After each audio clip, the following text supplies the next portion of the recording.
Hey guys, we're here on Halloween with spooky title things that we help you overcome. We're going to talk about some spooky items, but don't fear, we have solutions. We overcome these issues all Every the time. day. There is no such thing as a vanilla title transaction. And what do we have here? We have a glow-in-the-dark Skeletor? Yeah, it glows in the dark. So it's not cool right now, but tonight it will be. I'm Clark Kent at your service here. If you couldn't tell by the glasses. Oh, yeah, Somebody might have forgot a costume. What are you talking about? Kidding. Full Just costume. kidding. Full Clark Kent costume right here.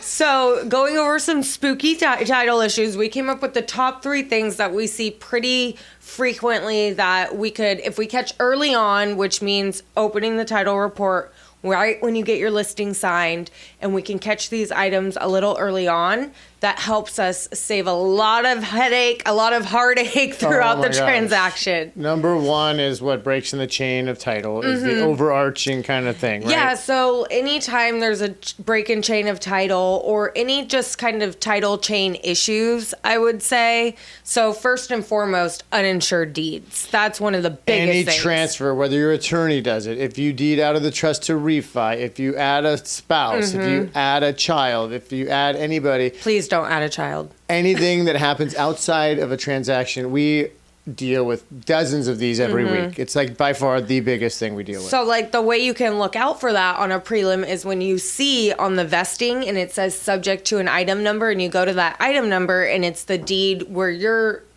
seller is on there, and you say, oh, this is the transfer deed. It shows right here, grantor to grantee.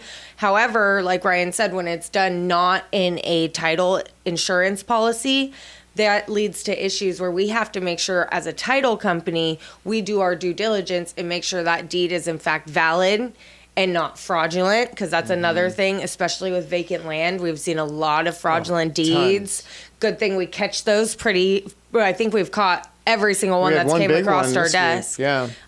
So fraudulent deeds are another big one that we see in there. Yeah, so you see like a chain of title, and there's cohesion, and then it's coherent, and then all of a sudden, boom, you see like a quick claim, right? And you're like, so now we got to go bridge over that crack in the chain of title. And what that means, how we do that, we get an affidavit, a sworn written testimony that it was the intent of the transferor to transfer to the transferee, so that it was their intent to do so. So we make sure that they were definitely intending to do so. The other way is to do an endorsement to your existing title policy, which is way harder.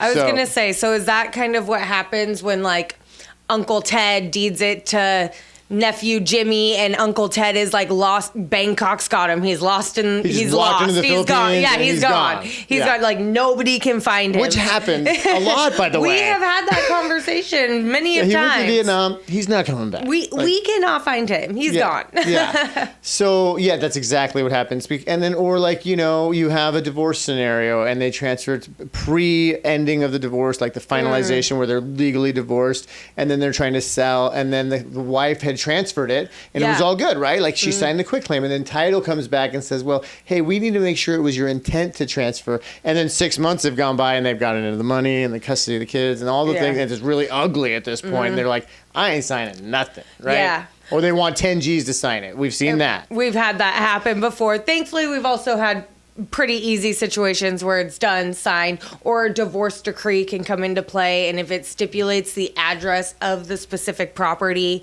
we can usually get around it in that case. Yeah. So there's solutions for that. We did have one recently where the property was the individual man on title, but it was as a married man, sole and separate property. And the agent called us and said, hey, the vesting's wrong on the prelim. How are we going to fix this? That's a super easy fix. Thankfully, when we vest out, he becomes the individual as an unmarried man, sole and separate property.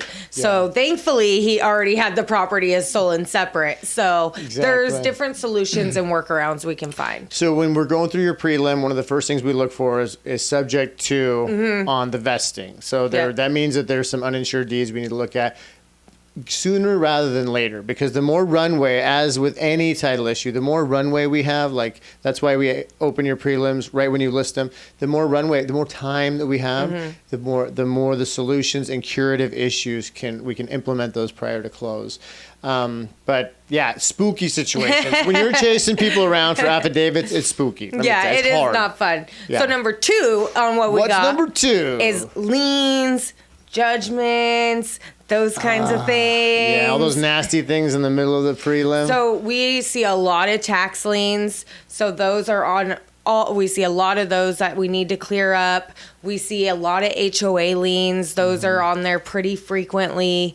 We see mechanics liens. Those are pretty frequent. We see credit card judgments, those kinds of things. So liens, judgments. I mean, and there are solutions, right? We are solutions oriented. A lot of times you'll have a lien that was satisfied and we can mark it with the Social Security and it wasn't theirs, or we can demonstrate that it was paid off by getting a zero demand or reaching out to the creditor and getting evidence that it was paid off. But one thing you cannot do is transfer to a corporation or an LLC or a trust and try, because if you were on title like to this point and the lien was put here and then you jump off title, well, they're going to go back and say, well, you were on at this point, so we still need to satisfy that. You encumbered the lien as you were on title. So unfortunately, just transferring a property to another entity or individual does not satisfy that lien if it was. I wish it were that easy. Yeah. Sometimes I wish it were like, hey, I'll just give it to my wife and then she's on title. I'm not. There goes the lien, right? Yeah. No. They need to account for that. Well, and you also said something really important, too. Sometimes we already have those satisfied, or we can get them cleared off the prelim by having a statement of information. So getting those statement of informations to us ahead of time, like right when you get that listing or right when the prelim comes out and you're going over it with your buyer or seller and it's part of the prelim, you can have them fill it out right then and there, get that over to the title company so we can get that off. So if they see it and they're like, oh, that's not my lien, all you have to do is fill out that paperwork, get that back to us, and we can get that removed. We match it by like social security numbers, driver's license, birth dates, addresses, that kind of stuff. It's the quintessential example of an ounce of prevention being worth a pound of cure, because that SI, getting it right when we open escrow or when we order the title, and then we get hits on the social that we don't get on the APN. So we run an APN and we get certain hits, things that we're going to overcome in the process of escrow and title. We get different hits sometimes on the social, but usually a statement of information comes in with the escrow documents after they've signed, which is 3 days before closing. Or like day of closing. Day of, right? We get that a lot when we record specials. We get a lot of documents day of So recording. imagine the title unit, and they're here like, okay, sweet, we got the funds on the way, we're going to close this bad boy, and then they get the SI, and they run the social, and they find a $25,000 tax lien that wasn't on the APN because it hadn't attached yet. And then that's where you get that 11th hour. And you're like, well, how did title miss this? It's like, well, title didn't miss it. We didn't have the opportunity to see it. And that's why we're big on making sure getting those ahead of time over to us. Most escrows are really good. As soon as they get those over to us. But sometimes, we're in a hurry. We're trying to get these closed to make everyone happy. Day of, we're getting it. Everybody's good to go. We get the clear to close.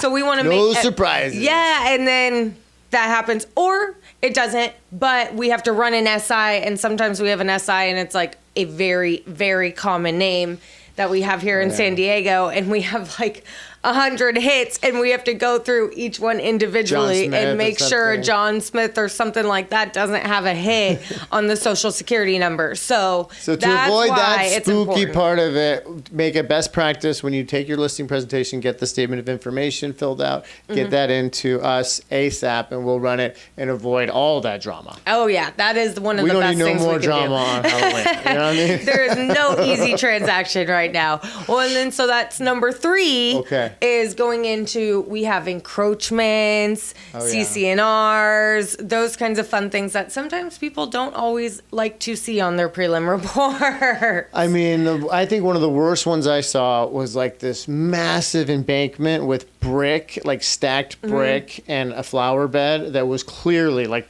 20 yards on to the neighbor's property, and they had to come in and reconfigure all the landscaping, which was like hundreds of thousands of dollars, and then like take that out of there, and it was quite a costly encumbrance. Yeah, we've had one recently where a while ago they did a lot split. This was down in Ocean Beach, and there was a garage in the middle of the lot split, and the lot split went like right through the garage that was there. And so we had to get a surveyor to go out there and say, this garage is right in the middle. So are we splitting the garage 50-50? How is this going to work? But we were able to get that taken care of. The buyers and sellers were to make an agreement upon with the neighbors. So they were able to work that out. Yeah. But that's some things that we see on a title report. Those don't come up as frequently. Right. It's more kind of in some rural areas or like weirder areas like OB. Yeah. Where Or they're like very La Jolla. tight quarters. Remember that one in La Jolla Jolla's. that was like there were easements for cattle, and it was condos in La Jolla? Yeah. Like, okay, and we walked that one. So we get out there, we walk them. We had staked lines for buyers on one of our agents' listings to show where the setbacks were for open space, because you could put an ADU up to a point, and it was like a third of the lot because there was designated open space behind. And for whatever reason, the setbacks for the open space was different than your normal setbacks from your neighbor's property line. Yeah. So if your client's intending to build an ADU, or if you're an investor and you're intending to build an ADU, it's really important to look at where those easements are. Yeah. Because some of them could potentially kill the deal if it's blocking if there's a sewer line going right in the middle of the backyard and you can't build an ADU there. So that's another issue that we do see come up. But like I said, those ones aren't as common, but Right. we do see those as Well, you don't want to big- miss them because it could be huge. Like take a view easement, right? Easement encumbrance, they're different. But a view easement in La Jolla, and that guy wants to have he's buying for the view, right? And then next thing you know, they don't know that they think that the view easement is up to here, but it's 10 feet higher than they thought, and they're going to have a blocked view. That could be a bad day. Yeah. That could be a lawsuit. That could be a lot of things. So understanding view easements in general, where I've seen the storm drain kill more deals because the intent to put an ADU, and you just can't put it right smack on top of a sewer drain or No. a sewer line, you know? No. Yeah. So just understanding that stuff. But those are three pretty spooky things and really common. You know, Yeah. we have solutions. We work through them. Again, as much time as we can have ahead of time to work through them gives us a better shot of less heartburn, right? So as soon as you get those listings signed, get your prelim report opened with us, and we'll make sure to go over all of it to make sure we don't see any of these spooky items. And if we do have solutions for them. Well, we do know Superman. So we can bring him in when we need to. We just don't want to every time. Unfortunately, my cape fell off when my skin fell off. So Not all heroes wear capes, Haley. It's okay. You're a hero. It's okay. You're a title hero. You know, so 3 things. Okay. First one, break and chain of title. Affidavit of uninsured deed.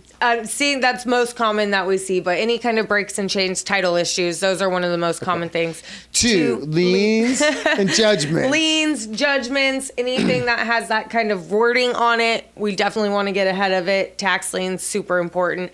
And then 3, encroachments, easements, HOAs, CC&Rs, those kinds of things. We see that come up a lot, and we know how to handle those. Yeah, so when you have a spooky question about a spooky item on title, call your spooky crew. We got you. Wow, look at the rhyming over there. Dad jokes for days. Oh, okay. Ryan, that's my name. All right, well, I'm Haley. I'm Ryan. Until next time. Bye. Bye.